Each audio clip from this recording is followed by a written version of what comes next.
سب سے پہلے جب کسی بھی شخص کا انتقال ہو جائے تو ہمیں یہ دعا پڑھنی چاہیے، یا کسی کی موت کا ہمیں اطلاع دی جائے تو ہمیں ہماری زبان سے صرف اور صرف انا للہ و انا الیہ راجعون کہنا چاہیے۔ اس کے بعد ہمیں یہ جاننا بھی یہ ضروری ہے کہ میت کو غسل دینے کے لیے کون کون لوگ زیادہ حقدار ہیں۔ میت کو غسل دینے کے لیے قریبی رشتہ دار زیادہ حقدار، زیادہ مستحق ہے، اور جو دین کا علم سمجھ رکھتے ہو اور جو آداب غسل سے اچھی طرح واقف ہو وہ زیادہ مستحق و حقدار ہوں گے۔ غسل دینے کے لیے واجب ہے کہ مرد مردوں کو اور عورت عورتوں کو غسل دے۔ غسل دیتے وقت صرف وہی لوگ رہے جو غسل دینے میں مدد کرے، اضافی لوگوں کی موجودگی ناپسندیدہ ہے۔ اسی طرح اگر میت میں کوئی عیب یا ناگوار چیز نظر آئے تو پردہ پوشی کرے اور راز رکھنے والے ہو۔ اسی سلسلے میں ایک حدیث مبارکہ میں ہے کہ جس میں نبی کریم صلی اللہ علیہ وسلم نے فرمایا، جس نے کسی میت کو غسل دیا اور اس کی پردہ پوشی کی، اللہ سبحانہ تعالیٰ نے اس کے گناہوں کی پردہ پوشی 40 مرتبہ یا اس سے زائد مرتبہ کرے گا۔ الحمدللہ۔ اس کے بعد ہم دیکھیں گے کہ غسل کے لیے کن چیزوں کی ضرورت ہوتی ہے۔ غسل کے لیے استعمال کیا جانے والا تختہ یا تکیہ۔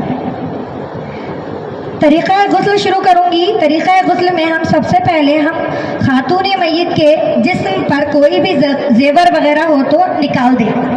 لہذا بے شک زندگی ایک سوال ہے جس کا کوئی جواب نہیں ہے، موت بھی ایک سوال ہے جس کا جواب کچھ نہیں ہے۔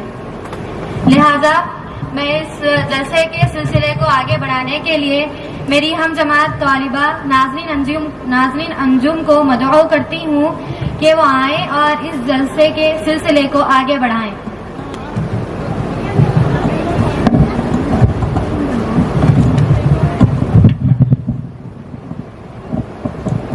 آمنت باللہ، صدق اللہ العلی العظیم وصدق رسولہ النبی الکریم ونحن علی ذلک من الشاہدین والشاکرین والحمد للہ رب العالمین۔ عزیز سامعات، حیدرآباد سے آئے ہوئے مہمان خصوصی اور مدرسہ حاضر کی معلمات اور طالبات اور اس جلسے پر تشریف لائی ہوئی خواتین اسلام، السلام علیکم ورحمۃ اللہ وبرکاتہ۔ عظمت و اصلاح کی محفل سجی ہے دوستوں، عظمت و اصلاح کی محفل سجی ہے دوستوں، جس میں شرکت ہے مبارک اور سعادت دوستوں۔ حاضرین بزم کو ہے باادب میرا پیام، حاضرین بزم کو ہے باادب میرا پیام، سلامتی ہو سلامتی ہو، السلام السلام۔ عزیز سامعات، اب ایک تقریر سنیے مدرسہ حاضر کی معلمہ نوشین سلطانہ باجی صاحبہ سے، جن کی تقریر کا عنوان ہے مسلمان لڑکیاں ارتداد کی شکار کیوں۔ میں نوشین باجی صاحبہ سے ادباً گزارش کرتی ہوں کہ وہ آئے اور اپنے موضوع سخن پر کچھ روشنی ڈالیں۔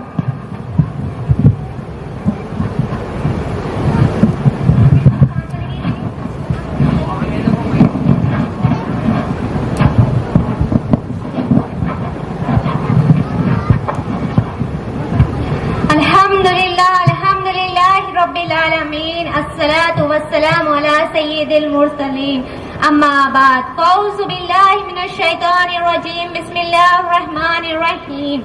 عزیز سامعات، حاضرین جلسہ، السلام علیکم ورحمۃ اللہ وبرکاتہ۔ ولا تموتن الا وانتم مسلمون، اور نہ مرنا تم سوائے مسلمان ہونے کے۔ آج کے اس جلسہ مبارک میں میری تقریر کا عنوان ہے مسلمان لڑکیاں ارتداد کا شکار کیوں۔ عزیز سامعات، اللہ تعالیٰ نے ہمیں بے شمار نعمتوں سے نوازا ہے۔ اللہ تعالیٰ کی بے شمار نعمتوں میں سے اللہ کی سب سے بڑی نعمت یہ ہے کہ اللہ نے ہمیں مسلمان بنایا اور ایمان جیسی دولت عطا فرمائی، اور باقی جو بھی اعمال ہے ان سب کی بنیاد، ان سب کی اصل، ان سب کی جڑ یہی ایمان ہے۔ جس طرح ایمان سب سے بڑی نعمت ہے، اس طرح اعمال سے اللہ اگر کوئی بندہ ایمان کے بعد کفر کرے تو وہ بدتر سے بدترین شخص ہے، کیونکہ کافروں کے ساتھ تو معاملہ جائز ہے، لیکن جو ایمان کے بعد مرتد ہو جائے ان کے ساتھ معاملہ جائز نہیں۔ عزیز سامعات، آج ہم سب لوگوں کو ایمان کی قدر نہیں، کیونکہ اسلام ہمیں آسانی سے مل گیا ہے۔ اس ایمان کی قدر ان لوگوں سے پوچھو جو کفر اور شرک کی دلدل سے نکل کر آئے۔ اس ایمان کی قدر ان لوگوں سے پوچھو جو بت پرستی کو چھوڑ کر آئے۔ اس ایمان کی قدر بلال حبشی سے پوچھو۔ اس ایمان کی قدر سلیمان فارسی سے پوچھو، جنہوں نے اس ایمان کی خاطر کیسی کیسی قربانیاں دی۔ آج ہمارے دلوں میں اس ایمان کی قدر کی کمی ہے، اس بات پر ہمیں نہایت ہی افسوس کی ضرورت ہے۔ عزیز سامعات، آج ہماری لڑکیاں فیشن سمجھتی ہے مرتد ہونے کو۔ آج ہماری لڑکیاں فیشن سمجھتی ہے مرتد ہونے کو، وہ روز بروز مرتد ہوتی جا رہی ہے۔ محبت کے نام پر نوجوان فتنے کا شکار ہو رہی ہے۔ فتنہ ایسا لائق ہو رہا ہے کہ گھروں کے گھر برباد ہو رہے ہیں، ان کی عزتیں برباد ہو رہی ہیں۔ عزیز سامعات، آج کل انسٹاگرام، فیس بک، اسنیپ چیٹ کا زمانہ ہے۔ اس میں ہماری لڑکیاں اتنا ملوث ہو رہی ہے کہ انہیں اپنی نمازوں تک کا خیال نہیں آتا۔ اگر اتفاقاً آ بھی جائے تو کہتی ہے کہ ہم قضا کر لیں گے۔ زندگی گناہوں میں بیت رہی ہے، محشر کو مذاق بنا رہی ہے، جی رہی ہے وہ غفلت کے عروج پر، وہ خود کو مومن بتا رہی ہے۔ عزیز سامعات، آج ہماری بہنیں فیشن سمجھتی ہے اور کسی غیر مسلم سے شادی کرے، اس سے محبت کرے۔ ارے محبت کے نام پر ایک دوسرے سے ٹائم پاس کریں۔ آخر کیوں مسلمان لڑکیاں رسوائی کا باعث بن رہی ہیں؟ ملک میں چند بہنوں سے مسلسل اعتراض کے واقعات سننے کو مل رہے ہیں کہ فلاں مسلمان لڑکی نے کسی غیر مسلم کے عشق کی خاطر اپنے ایمان کو چھوڑ دیا۔ آئے دن ملک میں ایسے واقعات سے تاریخ بھری پڑی ہے کہ فلاں مسلمان لڑکی نے کسی غیر مسلم سے شادی کر لی۔ آج ہم سوشل میڈیا اور اخبارات میں ایسے واقعات سے تاریخ بھری پڑی ہے کہ فلاں مسلمان لڑکی نے اپنے ایمان کو چھوڑ دیا۔ آج ہم میرج کوٹ کے اندر جا کر دیکھو کہ روز کے روز کتنے فائلیں رجسٹر ہو رہی ہیں۔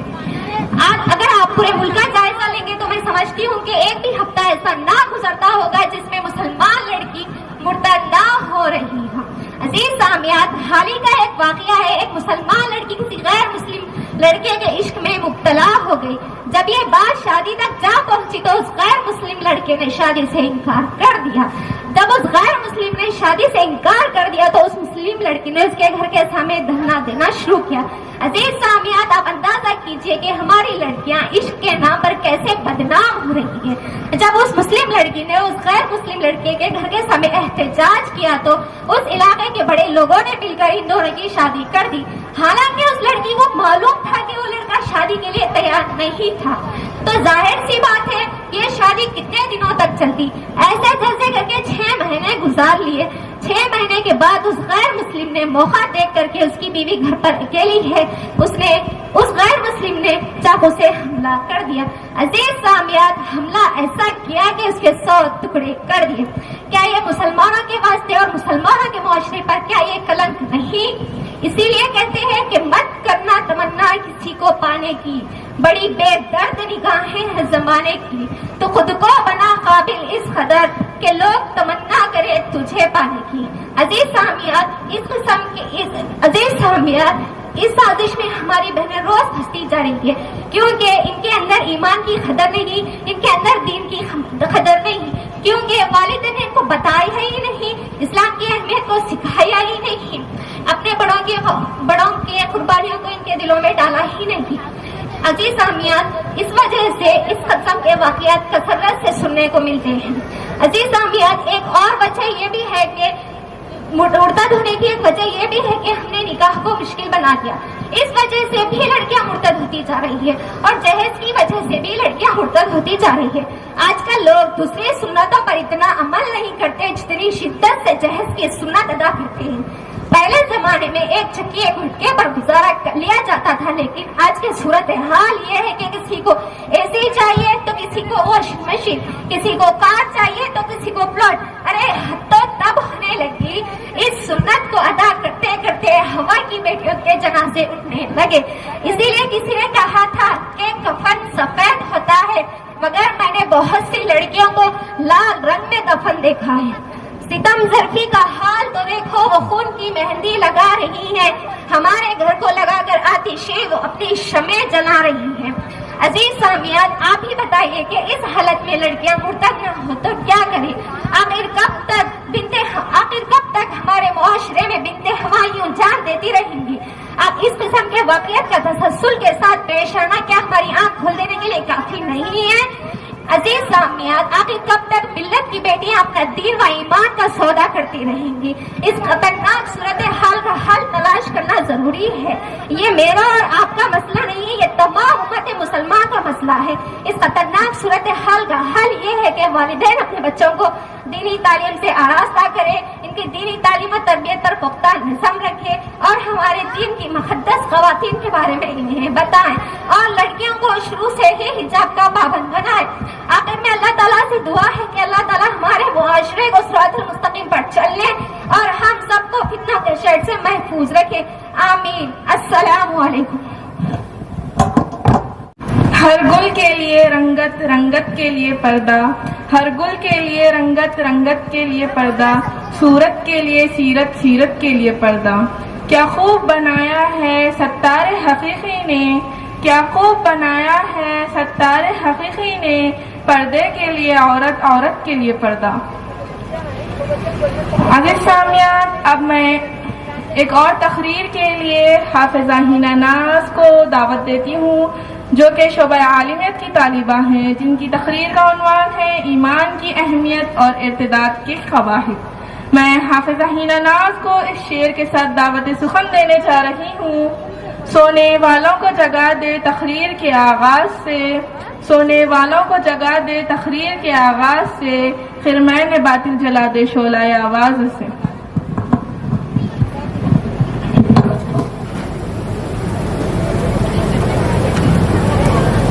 غیر مسلم سے شادی کر لی. عزیز سامعات، اے میرے دینی بہنوں، آپ سمجھیے ایمان کی اہمیت کو. یہ دنیا آرام گاہ نہیں ہے، یہ دنیا قیام گاہ نہیں ہے. ہمارے سے پہلے کئی لوگ آ گئے، کئی لوگ چلے گئے. آج ان کی باری ہے تو کل ہماری باری آنی ہے. یہ دنیا چراگاہ بھی نہیں ہے. عزیز سامعات کرام، یہ دنیا امتحان گاہ ہے اور امتحان اور اللہ تبارک و تعالیٰ ایمان والوں کو ایمان والوں کے لیے اللہ تبارک و تعالیٰ امتحانات رکھتا ہے. اللہ تبارک و تعالیٰ ارشاد فرماتا ہے وَلَنَبْلُوَنَّكُمْ بِشَيْءٍ مِّنَ الْخَوْفِ وَالْجُوعِ وَنَقْصٍ مِّنَ الْأَمْوَالِ وَالْأَنفُسِ وَالثَّمَرَاتِ، کہ ہم ضرور آزمائیں گے. خوف کے ذریعے سے بھی آزمایا جائے گا، بھوک کے ذریعے سے بھی آزمایا جائے گا، نقصان کے ذریعے سے بھی آزمایا جائے گا، مال کے ذریعے سے بھی آزمایا جائے گا، اولاد کے ذریعے سے بھی آزمایا جائے گا. ہر ایک طرح سے آزمایا جائے گا. لیکن جو بندہ کامل ایمان والا ہے، کامل مؤمن ہے، وہ جو اللہ تبارک و تعالیٰ کی راہ میں جو آنے والی مصیبتیں، جو تکلیفیں آتی ہیں، اس پر گھبراتا نہیں، بلکہ استقامت و استقلال کے ساتھ قائم رہتا ہے. عزیز سامعات کرام، لیکن دیکھیے اس ایمان کی قدر نہ ہونے کی وجہ سے کئی مسلم لڑکیاں مرتد ہو رہی ہیں، اپنے دین اسلام کو چھوڑ رہی ہیں. کیوں چھوڑ رہی ہے؟ اس کی وجہ صرف یہ ہے کہ شبہات اور خواہشات کی پیروی میں شبہات و خواہشات کی پیروی میں لڑکیاں جو ہے مرتد ہو رہی ہے، اپنے ایمان کو چھوڑ رہی ہیں. تو عزیز سامعات اکرام، ہمیں بھی دیکھنا چاہیے کہ ہماری خواہشات کیسی ہیں. ہماری خواہشات اس شریعت کے تابع ہے جس کو سرکار عالم صلی اللہ علیہ وآلہ وسلم لے کر آئے. آخر میں اللہ تبارک و تعالیٰ سے دعا کرتی ہوں کہ اے اللہ، زندگی اسلام پر، موت ایمان پر، جیے تو تیرے لیے، مرے تو تیرے دین کے لیے، اور زندگی کی آخری ہچکی تک سرکار مدینہ راحت قلب سینہ صلی اللہ تعالیٰ علیہ وآلہ وسلم کے سچے پکے عاشق و وفادار بنائے. آمین آمین یا رب العالمین. وآخر دعوانا ان الحمدللہ رب العالمین. السلام علیکم ورحمۃ اللہ وبرکاتہ. Thanks for watching NV News. Please like, share, and don't forget to comment. Please subscribe our channel and press bell icon.